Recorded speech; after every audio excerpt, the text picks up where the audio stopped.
Okay good morning student समस्त को voice clear अछि no issue everything is clear तो स्टार्ट करबा आज रो 15 आवर जो मैराथन क्लास रो आज होची तृतीय क्लास फर्स्ट क्लास रे हम डिस्कशन करथले कंपाउंड इंटरेस्ट सेकंड क्लास रे हम डिस्कशन करथले पार्टनरशिप जो क्वेश्चन ता सिलेक्टेड क्वेश्चन मध्ये देइथिनी तो आज मु डिस्कशन करबी simple interest exam point of view रे डायरेक्ट क्वेश्चन आसीओ से टाइप रो तुमर अपकमिंग सीजीएल और अपकमिंग ओएस रो सीसेट पेपर समस्त रेडी अछि आज क्लास को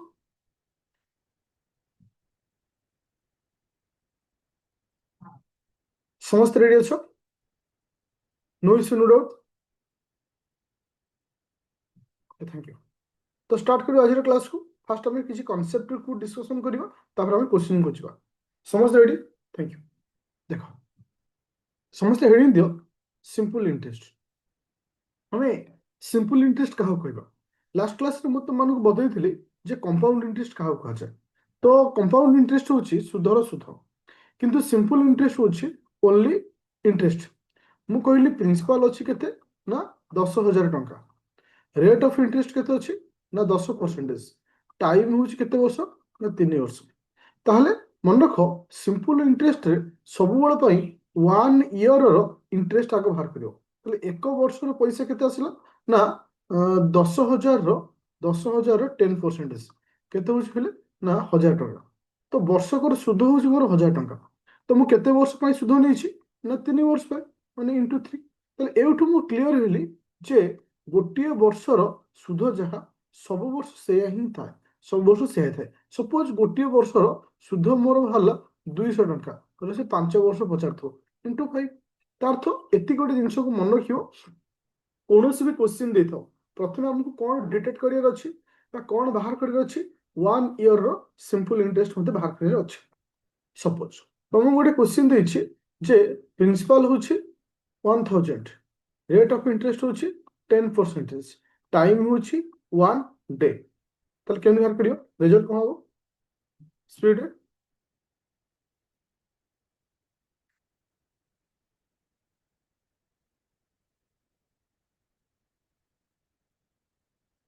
ताले मन रखियो ताले आगे हम गोटे वर्ष बाहर करियो सब बेले मु कहि आगे कोन बाहर करियो 1 ईयर 10,000 टଙ୍କା सॉरी 1,000 टंकार 10% केते होछि 1,000 टंकार 10% होछि 100 टंका ताले गोटे वर्ष रे सुध होछि मोर केते 100 टंका मते गोटे दिन रे पछाछि तो गोटे वर्ष होछि 365 दिन 365 दिन रो सुध होछि 100 टंका ताले दिन को पइला केते 100 बाय 365 पूरा क्लियर अछि समस्त एवरीवन क्लियर अच्छा ये ये हूँ प्रथम टाइप कनसेप्ट थिला एबे जो द्वितीय टाइप कनसेप्ट किछि कनसेप्ट क्लियर हे गेले हमको सहज हम सब जिनिस करिया पाए मन रख सब बेले पे प्रिंसिपल होची 100% प्रिंसिपल रे वैल्यू सब बेले पे केते परसेंट पिले 100%। सपोज तुमको क्वेश्चन देला मोर सिंपल इंटरेस्ट होची केते टंका ना सिंपल इंटरेस्ट होची 400 टंका सिंपल इंटरेस्ट केते टंका 400 टंका टाइम होची मोर केते 5 वर्ष टाइम होची 5 वर्ष ताहले एबे क्वेश्चन आसला सिंपल इंटरेस्ट 400 टंका टाइम होची 5 वर्ष तापरे गोटे सेकंड रेट ऑफ इंटरेस्ट अच्छी रेट ऑफ इंटरेस्ट केते अच्छी ना 15% रेट ऑफ इंटरेस्ट अच्छी 15% मोर रेट ऑफ इंटरेस्ट अच्छी ताहले प्रिंसिपल केते ताहले प्रिंसिपल केते क्वेश्चन आउ थ्री कोछि मोर सुध होची 400 टंका टाइम होची 5 वर्ष रेट ऑफ इंटरेस्ट होची 15% ताहले मोर प्रिंसिपल केते तो मन रख 5 वर्ष रे सुध होची 400 टंका ताहले वर्ष को पइला केते बा 1 ईयर रो सुध केते 400 डिवाइडेड बाय 5 केते आसला 80 टंका तो वर्ष को सुध होची 80 टंका तो मु एठी कहि परिबी तो वर्षकर पैसा एठी गोटे स्टेटमेंट को मन रखियो गोटे बॉक्स दे लेख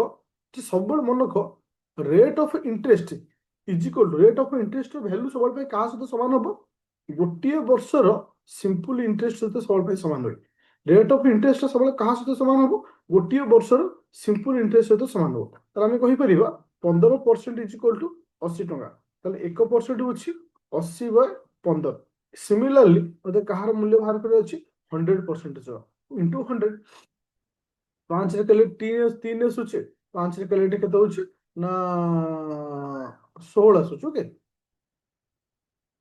तो ये आंसर केते आसला 1600 बाय 3 कॉन्सेप्ट क्लियर होला समस्त everyone clear no issue no doubt मोर कहबार कथा होची सिंपल इंटरेस्ट जो कॉन्सेप्ट अछि से माइंड रे पूरा क्लियर होला कारण हम कॉन्सेप्ट जदी ओवरऑल कॉन्सेप्ट हम क्लियर होइछबा तले हमको मैथ करिया पे सहज हो तो तुमको कोनोसी भी क्वेश्चन दो आगो तुमे कोन बाहर करिवो एक वर्षर सुध तले हम तीनोटी जिनिस एठी सिखले प्रथम कथा कोन सिखले जो भी क्वेश्चन दो 1 ईयर रो सिंपल इंटरेस्ट आगो बाहर करिया that is the first point second point है प्रिंसिपल रो मूल्य सबोल पाई होची कोन ना 100%। तृतीय पॉइंट कौन शिखिले ना एक वर्षर सुध सब क्या सहित समान हम ना रेट ऑफ इंटरेस्ट सहित समान हम लास्ट कॉन्सेप्ट मन रख जोटा कि तुमको ये गोटे कॉन्सेप्ट शिखिगला सब समान हो तो जिते बड़े मत रेट ऑफ इंटरेस्ट पचारि कौन थी पचारि जो रेट ऑफ इंटरेस्ट पचारि आम कौन करवा मन रख एक वर्षर पैसा 1 ईयर सिंपल इंटरेस्ट को एक वर्षर पैसा को जब तुम प्रिंसिपल सहित तुलना कर इंटू 100 आपको फर्मूला हिसाब से भावन जब एक वर्ष पैसा को तुम प्रिंसिपल सहित कंपेयर कर ताले मते कौन मिलियो रेट ऑफ इंटरेस्ट मिलियो कौन मिलियो रेट ऑफ इंटरेस्ट मिलियो एवरीवन क्लियर नो झिलिमिली पूरा क्लियर कर एबे क्वेश्चन को जीवा ए चारोटी पॉइंट जे सिखी गला से सिंपल इंटरेस्ट को एमती चुटकी मारी कर दो बुझि पाइलो तो क्वेश्चन को जीवा थैंक यू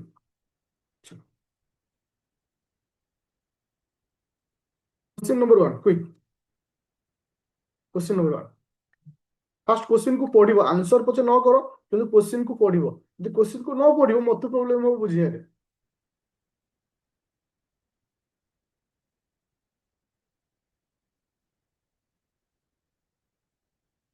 से कहूँ सम ऑफ मनी माने किसी पैसा इंटरेस्ट हूँ 3 वर्ष रे केते टंका सुध हूँ ना 815 टका हूँ आउ तुम मानकर 4 वर्ष रे केते हूँ 854 टका अछि तले सम केते तले ये जो सम टा अछि मते जाना नहीं से 3 वर्ष रे केते हिची ना 3 वर्ष रे हिची 815 से पैसाटा 4 वर्ष रे केते हिची ना 854 तले गोटे वर्ष रे बढ़िला केते तले गोटे वर्ष रे मोर बढ़िला केते गोटे गोटे वर्ष रे बढ़िला केते फास्ट मते को 39 रुपीस बोला ताले जस्ट लॉजिक को मु तुमको कहितली जे गोटे वर्षर सुध चाह सब वर्ष रे सुध होची सेया ताले 3 वर्ष जाक सेही हिसाब रे बढ़ी 3 वर्ष जाक ताले 39 इंटू 3 ताले 3 वर्ष से केते पड़ची 29 27 17 किनली 2 3 3 9 10 11 117 टका बढ़ी 3 वर्ष 3 वर्ष रे 117 टका बढ़ी जहा द्वारा से 815 टका हेची ताले प्रिंसिपल थिला केते 815 माइनस 117 तो ये केते आसे आंसर आसिला पिले 689 698 पूरा सी हो आंसर बुझी पाइलो कांसेप्ट केमति हला एवरीवन क्लियर इति किछि नै खाली जस्ट आइडिया लगार अछि कांसेप्ट लगार अछि कोनोसी फार्मूला नै विदाउट फार्मूला मु समस्त क्वेश्चन आंसर करिवि किंतु गोटे जिंस बुझिबार अछि 3 वर्ष थिला एति कि 4 वर्ष तले गोटे वर्ष को मोर बढ़ुछि 39 गोटे वर्ष रे 39 बढ़ुछि 3 वर्ष सेतिकी सेतिकी बढ़िथो तले 3 वर्ष रे बढ़िछि केते 39 इंटू 3 जे कि 117 3 वर्ष रे बढ़िवा द्वारा मोर 815 हेतिला तले थिला केते माइनस कर देली एबे जो सेकंड क्वेश्चन को क्वेश्चन नंबर 2 से कहूँ हाउ मेनी टाइम इट मते समय पचारछि केते समय रे ए अमाउंट जे कि तुमर अमाउंट केते अछि ना जे कि 540 टका अछि जे कि सुध हबो 81 टका 80% रे देखो क्वेश्चन बुझियो मो कथरे कहिला प्रिंसिपल अछि 450 टका मोर सुध होछि केते मोर सिंपल इंटरेस्ट होछि 81 टका रेट ऑफ इंटरेस्ट होछि 4.5% ताले मते कहिला ए जो सुधटा मोर हेछि केते वर्ष रे हो केते वर्ष दो जहाँ भी दो मु सब कहि आगो कोन बाहर करिवा रेट माने गोटी वर्ष पैसा ताले गोटी वर्षर मोर सुध केते 450 इंटू 4.5 बाय 100 आकु हमें सिंपलीफाई कर लिखिबा 450 इंटू 45 बाय 1 रे 3टा शून्य गोटे शून्य कटि गला ओके 45 इंटू 45 केते 5 5 25 ପାଞ୍ଚ ଚଉ କୋଡ଼ିଏ ନା ନାଇଁ, ପାଞ୍ଚ ଚଉ କୋଡ଼ିଏ ହବ। ତ ଏଠି ଆସିଲା ଯେ 20.25, ଗୋଟିଏ ବର୍ଷର ପଇସା କେତେ ଆସିଲା 20.25। ତାହେଲେ ମୋର କେତେ ବର୍ଷରେ 81 ଟଙ୍କା ହବ, କେତେ ବର୍ଷରେ ମୋର 81 ଟଙ୍କା ହବ, 81 ଡିଭାଇଡେଡ 20.25, ତ ଆନ୍ସର ଆସିବ 4 ବର୍ଷ। ପୁରା କ୍ଲିୟର ହେଲା ସମସ୍ତେ? Everyone concept clear?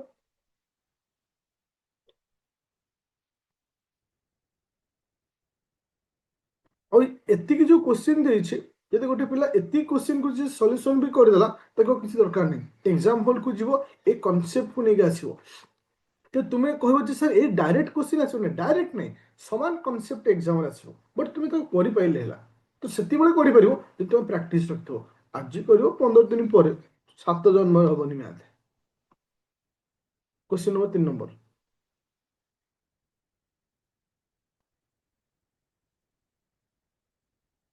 क्वेश्चन टाକୁ ବୁଝିବା। ଏ man took loan from the bank at the rate of 12%। ଗୋଟେ ଲୋକ ଅଛି ଯେ କି ବ୍ୟାଙ୍କରୁ ଲୋନ୍ ନେଇଛି କେତେ ପରସେଣ୍ଟରେ, ନା 12% ହିସାବରେ ନେଇଛି। ଆଫ୍ଟର 3 ଇୟର, ଏଠି ସମୟ ଦେଲା କେତେ ବର୍ଷ, ନା 3 ବର୍ଷ। 3 ବର୍ଷ ପରେ ହି ପେଡ୍ କେତେ ଟଙ୍କା, ନା 5,400 ଟଙ୍କା ପେଡ୍ କରୁଛି 3 ବର୍ଷରେ। ଦ ପ୍ରିନ୍ସିପାଲ ଏମାଉଣ୍ଟ ବୋରୋଇଂ, ତାହେଲେ ସେ ପ୍ରିନ୍ସିପାଲ ଏମାଉଣ୍ଟ କେତେ? ଦେଖ ଏଇଠି କନସେପ୍ଟ ବୁଝ। ଯୋଉ ଲୋକଟା ଗୋଟେ ବ୍ୟାଙ୍କରୁ ଲୋନ୍ ନେଇଛି, ବ୍ୟାଙ୍କରୁ ଯୋଉ ଲୋନ୍ ନେଇଥିଲା, ସେ ଯୋଉ ଫେରେଇଲା 5,400 ଟଙ୍କା ଫେରେଇଲା, ସେଟା କଣ ତାର ସୁଧ ନା କଣ? ଏଟା ତାର କଣ ସୁଧ ନା ନାହିଁ? ଇଣ୍ଟରେଷ୍ଟ ହେଲା। ତାହେଲେ 3 ବର୍ଷରେ ଇଣ୍ଟରେଷ୍ଟ ହଉଛି ଏତିକି, ତାହେଲେ ବର୍ଷକୁ ପଇଲା କେତେ, ବର୍ଷକୁ ସୁଧ କେତେ, 5,400 ଡିଭାଇଡେଡ ବାଇ 3, ବର୍ଷକୁ ହଉଛି 1,800 ଟଙ୍କା ସୁଧ, ବର୍ଷକୁ ହଉଛି 1,800 ଟଙ୍କା ସୁଧ, ବର୍ଷକୁ 1,800 ଟଙ୍କା ସୁଧ, 1,800 ନା 1,600 କଣ?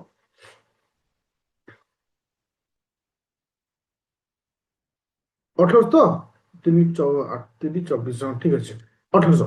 ତାହେଲେ ମୁଁ କହିଥିଲି ବର୍ଷକର ପଇସା ସବୁବେଳେ ପାଇଁ ରେଟ୍ ଅଫ୍ ଇଣ୍ଟରେଷ୍ଟ ସହିତ ସମାନ ହବ, ବର୍ଷକର ପଇସାଟା ସବୁବେଳେ ରେଟ୍ ଅଫ୍ ଇଣ୍ଟରେଷ୍ଟ ସହିତ ସମାନ ହବ। ତାହେଲେ 12% ଇଜ ଇକ୍ୱାଲ ଟୁ 1,800। ତାହେଲେ 1% ହଉଛି 1,800 ବାଇ 12 ଇଣ୍ଟୁ 100। 6ରେ କାଟିଲେ 300, 6ରେ କାଟିଲେ 2, 2ରେ କାଟିଲେ ଏଟା କେତେ ହଉଛି, ନା 150, 150 ଇଣ୍ଟୁ 1 5 3ଟା 0। କନସେପ୍ଟ କ୍ଲିୟର ହେଲା ସମସ୍ତେ? ଦେଖ ପ୍ରତ୍ୟେକ କୋଶ୍ଚିନ୍ରେ ମୁଁ କନସେପ୍ଟ ବ୍ୟବହାର କରୁଛି, ମୁଁ ଏଠି କୋଶ୍ଚିନ୍ ଦେଇନି, ପ୍ରତ୍ୟେକ କୋଶ୍ଚିନ୍ ହେଉଛି ଗୋଟେ ଲେଖା ଟାଇପ୍। ତୁମେ ମାଇଣ୍ଡରେ ଆନାଲିସିସ୍ କର ଯେ answer is not important, important is trick. ମୁଁ କେମିତି ଗୋଟେ ୟୁଜ୍ କଲି, ମୋତେ ଏଠି ପ୍ରିନ୍ସିପାଲ ପଚାରିଲା, କିନ୍ତୁ ମୁଁ ପ୍ରିନ୍ସିପାଲ କେମିତି ବାହାର କଲି, 3 ବର୍ଷରେ ସୁଧ ଦେଇଛି, ତାହେଲେ ଗୋଟିଏ ବର୍ଷର ଆଗ ବାହାର କଲି।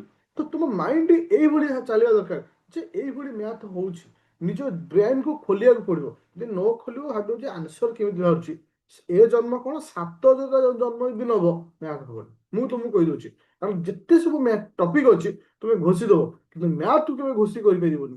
କାହିଁକିନା ମ୍ୟାଥକୁ ଯିଏ ଘୋଷିଛି ସେ କେବଳ +2 ପର୍ଯ୍ୟନ୍ତ ପାସ୍ କରିଯାଇଛି, କମ୍ପିଟେଟିଭ ଏକ୍ସାମରେ କେବେ ପାସ୍ କରିପାରିବନି ଯେ ମ୍ୟାଥକୁ ଘୋଷିଛି। ତ ଘୋଷି ନ ଘୋଷି ବୁଝ ଏଟା କେମିତି ବାହାରୁଛି, ଆନାଲିସିସ୍ କର ମାଇଣ୍ଡ ଭିତରେ, ଇଏ କଣ ହେଇପାରିବ, ଥାର୍ଡ ଆଇ ଜେନେରେଟ କର ଯେ ଇଏ କଣ ହଉଛି। ଓକେ, क्वेश्चन नंबर 4 ଯିବା। ବହୁତ ଇଣ୍ଟରେଷ୍ଟିଂ କ୍ୱେଶ୍ଚିନ୍, ଆଉ ମନେକ ପ୍ରତ୍ୟେକ question is one type of question. ତ ସେଥିପାଇଁ ପ୍ରତ୍ୟେକ କ୍ୱେଶ୍ଚିନ୍ ଥ୍ରୁରେ ହିଁ ମୁଁ ଚାପ୍ଟରକୁ କ୍ଲିୟର କରୁଛି। ସେ କହୁଛି ସର୍ଟନ ସମ୍ ଅଫ୍ ମନି ଟ୍ରିପଲ୍ ଇଟସେଲ୍ଫ 20 ବର୍ଷରେ, ସିମ୍ପଲ ଇଣ୍ଟରେଷ୍ଟ। ତା ଅର୍ଥ ଦେଖ କ୍ୱେଶ୍ଚିନ୍ କଣ କହିଲା, ଦେଖ ବହୁତ, ମୁଁ ଏଇଠି ଲେଖୁଛି 90% ପିଲା ଅଛନ୍ତି, ମୁଁ ସମସ୍ତଙ୍କୁ କହିଛି କ୍ୱେଶ୍ଚିନ୍ ପଢିବ, ଗୋଟେ ଛୋଟିଆ ଡାଇଗ୍ରାମ କରିବ, କିନ୍ତୁ 90% ପିଲା କରନ୍ତିନି। କ୍ଲାସ କଲାବେଳେ କରିବେ କିନ୍ତୁ ପଢିଲା ବେଳେ ସେ କରନ୍ତିନି। କାହିଁକି କରନ୍ତିନି ମୁଁ ଜାଣିନି, କିନ୍ତୁ ସେ କରନ୍ତିନି ଏଥିପାଇଁ ଇଗୋ କାଳେ ସାଟିସ୍ଫାଇ ହବନି ବୋଲି। ସାର୍ ଆମକୁ କହିଛନ୍ତି ମୁଁ କରିଦେବି ଡାଇଗ୍ରାମ, କେମିତି କରିବି ଦେଖିବା। ଆଚ୍ଛା, Sutton sum of money, Sutton sum of ମନିରେ କିଛି ପଇସା ଥିଲା, ମତେ ଜଣା ନାହିଁ। ସେ କହିଲା 3 ଗୁଣା ହବ ଆଫ୍ଟର 20 ଇୟର, 20 ବର୍ଷ ପରେ, 20 ବର୍ଷ ପରେ ସେ କେତେ ଗୁଣା ହେଇଛି, 3 ଗୁଣା ହବ, 3 ଟାଇମ୍ ହେଲା। ଇନ୍ ହାଉ ମେନି ଇୟର, କେତେ ବର୍ଷ ପରେ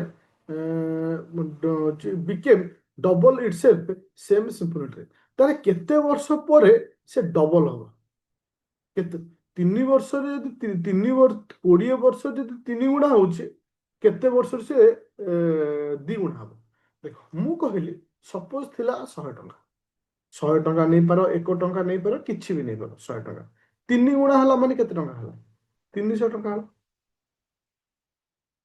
तो लक्ष्य कर इटी बढ़िला केते टंका 200 टंका बढ़िला केते टंका 200 टंका तो 200 टंका बढ़िया पई मते केते समय लागिला 200 टंका बढ़िया पई मते केते समय लागिला 20 वर्ष लागिला हाँ कि ना अच्छा एट कॉन्सेप्ट क्लियर है देखो तापर सेही पैसाटा 2 गुणा हबो 2 गुणा हबो माने 200 टंका हबो लेटी बढ़िला केते टंका 100 टंका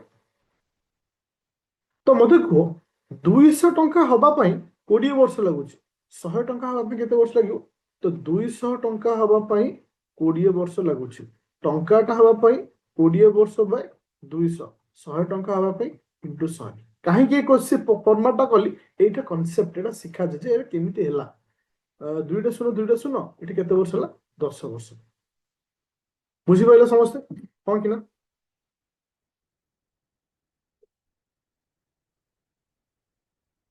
पूरा क्लियर पूरा क्लियर होला समस्ते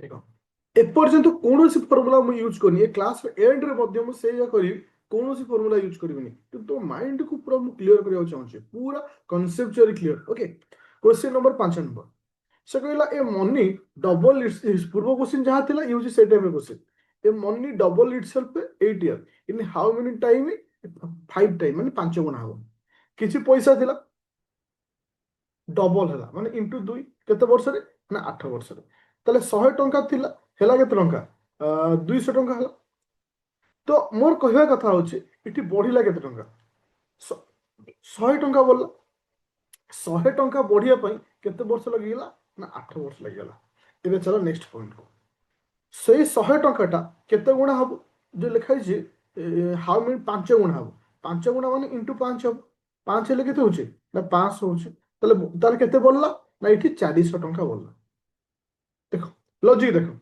100 टंका बढ़िया पई केते दिन लागुची 8 वर्ष लागुची 100 टंका बढ़िया पई 8 वर्ष लागुची 1 टंका बढ़िया पई 8 बाय 100 400 टंका बढ़िया पई इंटू 4 2टा शून्य 8 32 वर्ष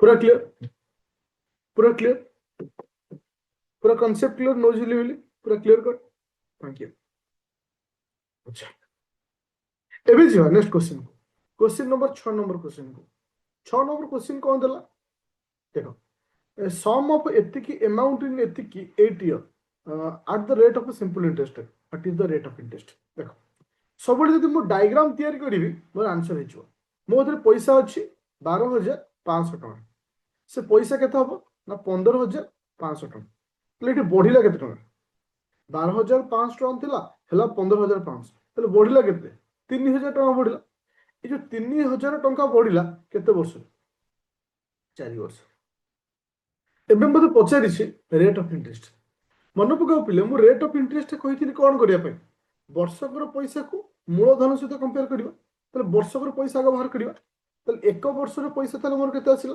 ना 3,000 डिवाइडेड बाय 4 को सिंप्लीफाई कले 1500 बाय 2 तो 750 वर्षकर पैसा 750 वर्षकर पैसा को यदि मूलधन सहित कंपेयर करी तो वर्षकर पैसा होची मूलधन होची 12,500 750 डिवाइडेड 12,500 इंटू 100 2टा शून्य कटला 25 निकाले 30 25 निकाले 4 5 आको आदि निकाले 6% तो ये पूरा आंसर आसला केते 6% बुझी पाले समस्ते नो इश्यू नो डाउट पूरा क्लियर कट नो जिलिमिली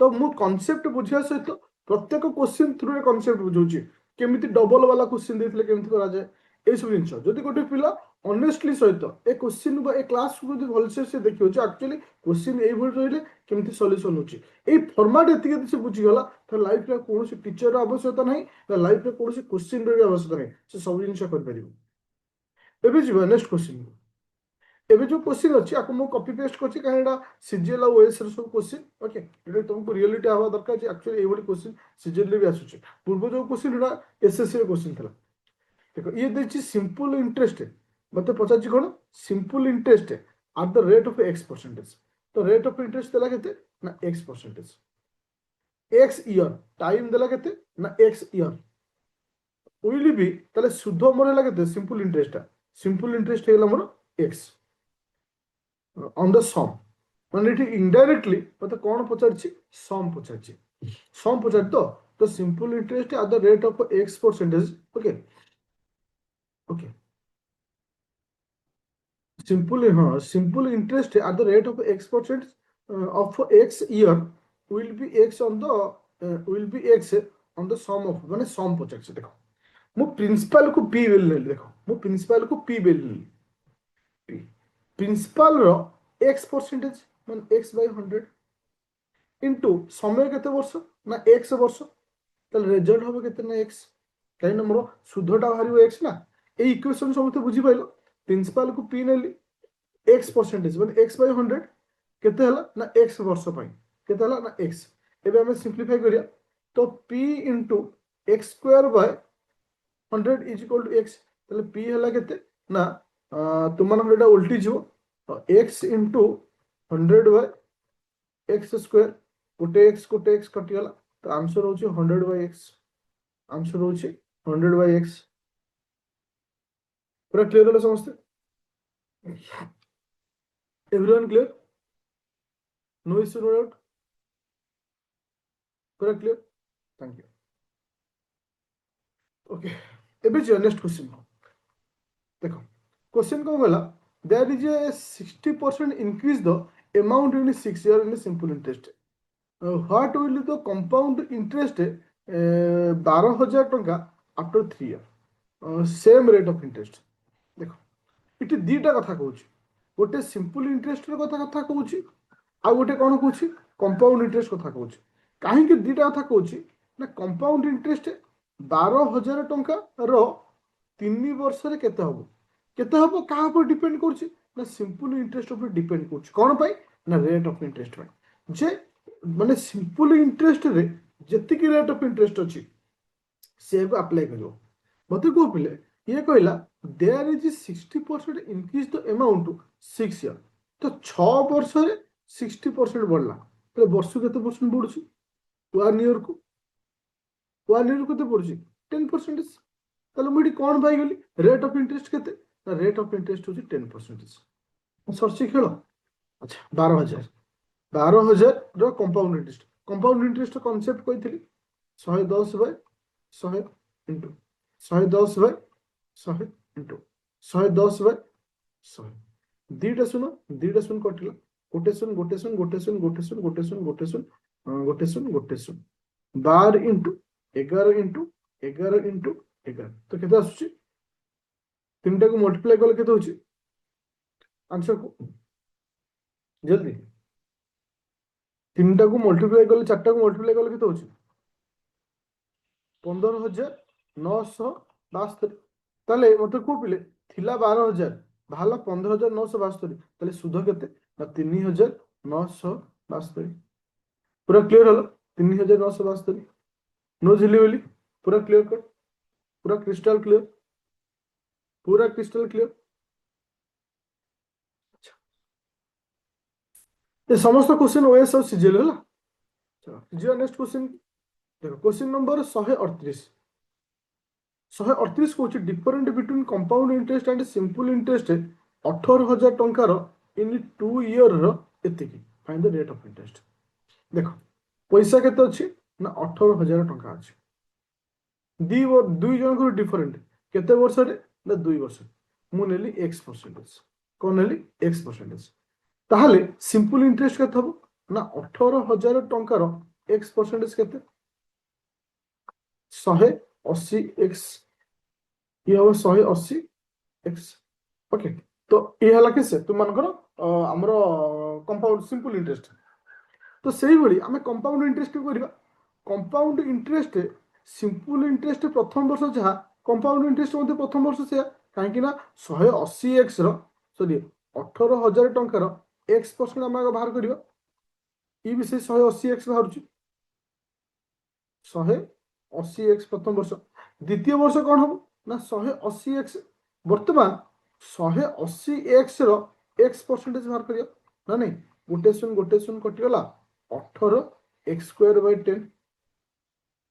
ଏଠି ମୋର କ'ଣ ବାହାରିଲା ନା 18x²/10। ମନେ ରଖିଲେ ଏଇ ଯୋଉ ପାର୍ଟଟା ମୋର ବାହାରିଲା, ଇଏ କାହା ସହିତ ସମାନ ହବ?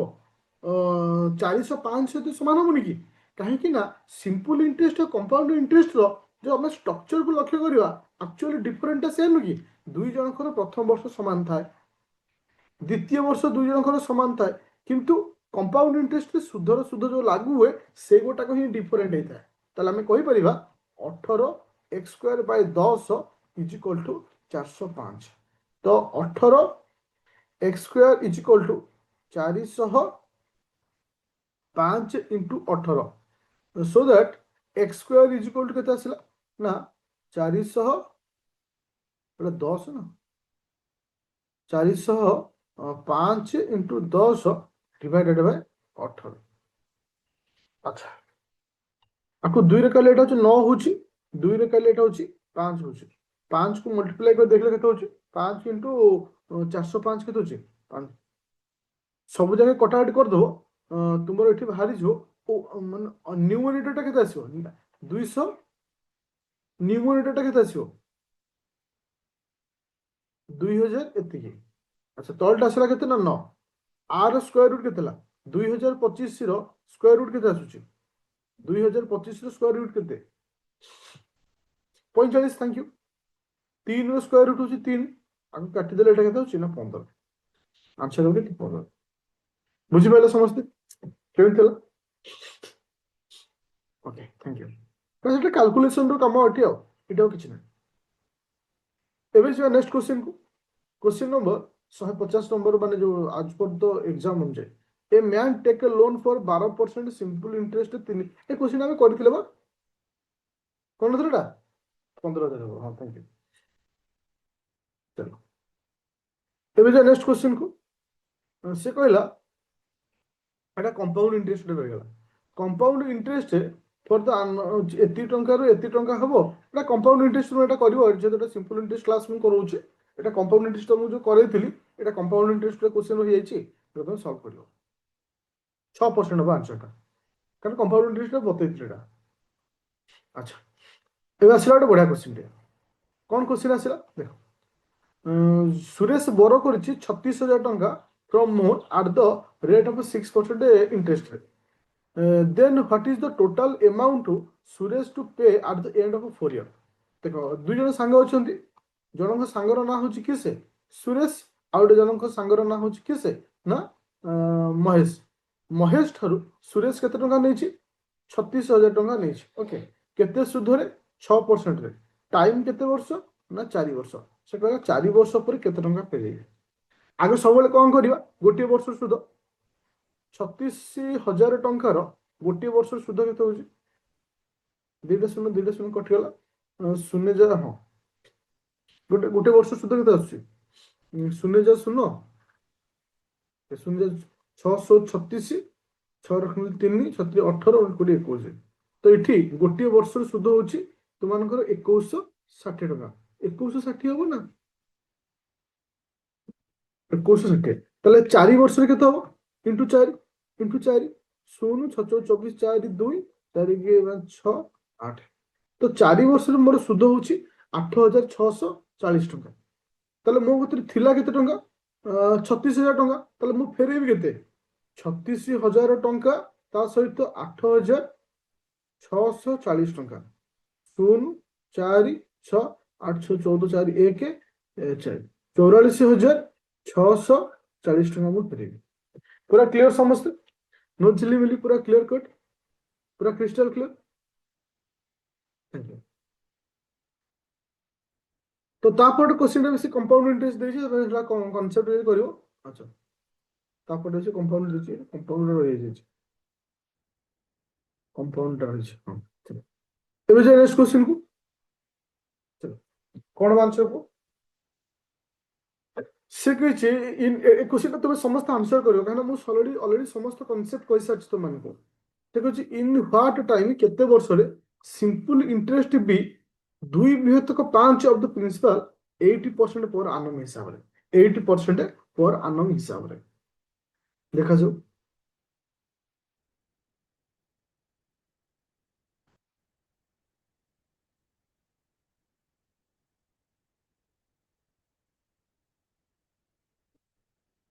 ଦେଖ ଏଠି ମୁଁ ପ୍ରିନ୍ସିପାଲ କେତେ ନେବି, ଲେଟ୍ ପ୍ରିନ୍ସିପାଲ କେତେ ନେବି, it's a very important point. କାହିଁକି ଇମ୍ପୋର୍ଟାଣ୍ଟ? ଯେହେତୁ ମୋର 8% ଅଛି, ମୁଁ ପ୍ରିନ୍ସିପାଲ ଯାହା ନେବି ଯେମିତି 8% ମୋର ବାହାରୁଥିବା ଦରକାର, 8%ର ଭ୍ୟାଲୁ ବାହାରୁଥିବା ଦରକାର। ମୁଁ ଏଠୁ 800 ନେଇପାରେ, 80 ନେଇପାରେ, କିଛି ବି ନେଇପାରେ। ସପୋଜ ମୁଁ ନେଲି ଏଠି କେତେ ନା 800 ନେଲି। ଆଚ୍ଛା, ମତେ ସେ କହିଲା ମୋର ପ୍ରିନ୍ସିପାଲର 2/5 ହବ। 2/5 ମାନେ 800ର 2/5 କେତେ? 800ର 2/5 କେତେ? ଆକୁ ଯଦି ମୁଁ କାଟୁଛି କେତେ ହଉଛି? ଏମିତି ସିମ୍ପ୍ଲିଫାଇ କରି କହିଲ, এটা তোলা ଅଛି ସରି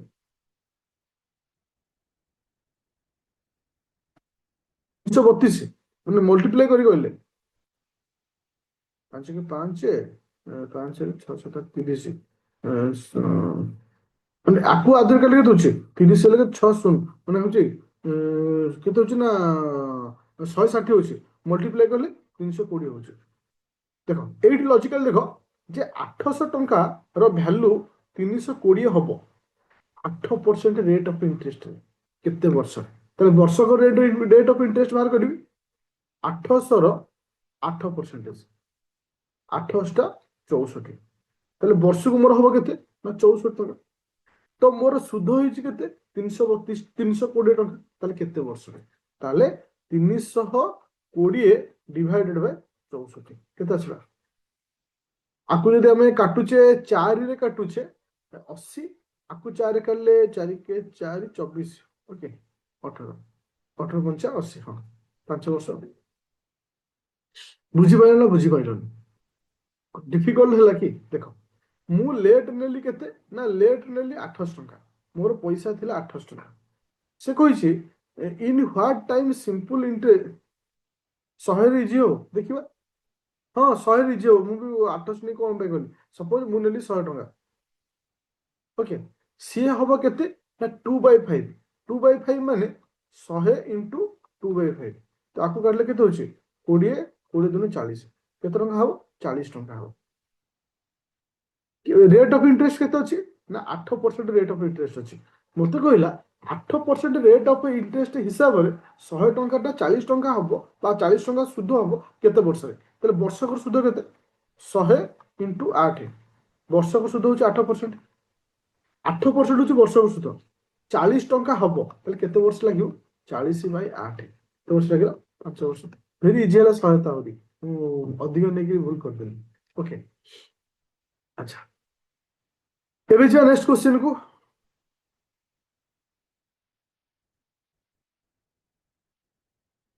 क्वेश्चन नंबर नेक्स्ट से कहला सिंपल इंटरेस्ट ऑन सर्टन सम किसी समर 5% हिसाब से 3 वर्ष 4 वर्ष भितर डिफरेंट होची 42 टका, ताले सम केते? आर स्ट्रक्चर टाको भलसे बुझे दरकार अछि।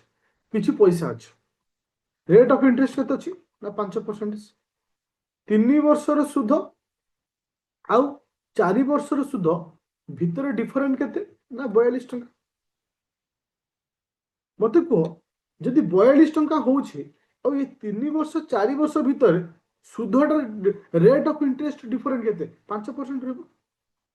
କାହିଁକି ନା ମୋର ସେ କହିଲା କାହିଁକି ନା ମୋର ରେଟ୍ ଅଫ୍ ଇଣ୍ଟରେଷ୍ଟ 5% ମାନେ ପ୍ରତ୍ୟେକ ବର୍ଷ ଭିତରେ ଡିଫରେଣ୍ଟ ସେ 5 ରହିବ ନା ନାଇଁ। ତାହେଲେ ମୁଁ ଏଇଟା କାହିଁକି 5 ଲେଖିଲି ବୁଝିପାରିଲ, ଏଇଟା କାହିଁକି 5 ବୋଲି କଲି ବୁଝିପାରିଲ ନା ବୁଝିପାରିଲନି? କାହିଁକି 5 କିଲୋ ବୁଝିପାରିଲ ତ? ତାହେଲେ ଏଠି 5 ଇଜ ଇକ୍ୱାଲ ଟୁ ବା 5% ଇଜ ଇକ୍ୱାଲ ଟୁ 42 ଟଙ୍କା, ତାହେଲେ 1% ହେଲା 42/5। ମତେ ପଚାରିଛି କଣ ସମ୍, ସମ୍ ବୋଇଲେ 100 ଇଣ୍ଟୁ 100, ଆକୁ ଆଧାର କଲେ 20 20 ହେଲେ କେତେ ହଉଛି 840। ପୁରା କ୍ଲିୟର ସମସ୍ତେ, ପୁରା କ୍ଲିୟର କଟ୍, नो झिलमिली, क्लियर कट, क्रिस्टल क्लियर। ଏ କ୍ୱେଶ୍ଚିନ୍ ତମେ କରିବ ଲାଷ୍ଟ ନମ୍ବର କ୍ୱେଶ୍ଚିନ୍ ଟା ଆଜି ଅପଲୋଡ କରିସାରିଲା ପରେ 15 ନମ୍ବରଟା ମାନେ ଲାଷ୍ଟଟା। कारण एटा डिफरेंट वाला बुझी सारची एटा हो मोर कहया कथा समस्त को कॉन्फिडेंस आसिला हां कि ना जो कंपाउंड इंटरेस्ट को लेकिन तुम मन भर जो डाउट था कॉन्फिडेंस अच्छी ना नहीं मो कहया कथा जे आमे क्लियर करि परिया एग्जाम को ना नहीं से कॉन्फिडेंस मोर आसिया दरकार ये जो class PDF rapid fire prelim रो सीजीएल आउ rapid fire OS pre plus main batch रो तुम देखियो गोटे 15 घंटिया क्लास मु नउची मैथ रो सेठनु अपलोड कर दे ओके पूरा क्लियर हो चारोटी बैच रो अपलोड हो गोटे सीजीएल रो रैपिड फायर बैच ओएस रो rapid fire batch pre plus main pre plus main no जी लेवल पूरा क्लियर कट थैंक यू